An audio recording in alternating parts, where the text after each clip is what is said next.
কোনো মুসলমানের সন্তান ব্রাজিল আর্জেন্টিনা করতে পারে না, এটা আমার কথা না ভাই। আমার স্ক্রিনে যে হুজুরে রাখছে এই হুজুরের কইছে, আর হুজুরের মুখ থেকে আপনারা শোনেন। তবে তার আগে আমি কিছু কথা বলি।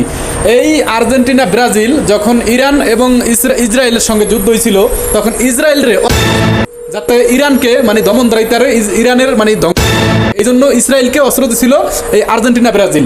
এখন ভাই আমি একজন মুসলমানের সন্তান, এখন আমার জায়গা থেকে আমি বলতে পারি আমি সেই দলকে ঘৃণা করি।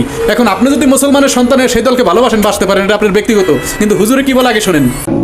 কোন বাড়িতে আর্জেন্টিনা এবং ব্রাজিলের পতাকা দেখি, খোদার কসম করে বলছি তার বিরুদ্ধে আমি অ্যাকশন গ্রহণ করব।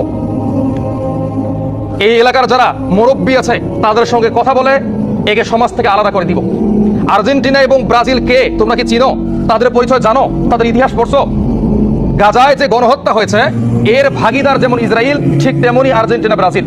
গতকালকে আল জাজিরার প্রতিবেদনে বলা হয়েছে 52টি দেশ ইসরায়েলকে অস্ত্র বিক্রি করছে এই যুদ্ধের মাঝে। তার মধ্যে 1 নম্বরে রয়েছে আমেরিকা, 2 নম্বরে রয়েছে ব্রাজিল। তাহলে ব্রাজিলের অস্ত্র দিয়েই এই মুসলিমদেরকে হত্যা করা হয়েছে, এই মুসলিমদের বাড়িঘরগুলোকে ধ্বংস করা হয়েছে। সেই ব্রাজিলের পতাকা তুমি তোমার বাড়িতে উড়াবে কেন?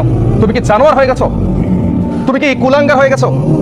আর্জেন্টিনা এমন দেশ যারা ইসরায়েলি প্রধানমন্ত্রীকে সরাসরি বলেছিল, এখনো ভিডিওটা আমার কাছে আছে, মুসলিমদেরকে নিধন করতে যা যা করা দরকার আমরা করব, মুসলিমদেরকে আমরা মাথা চারা দিতে দিব।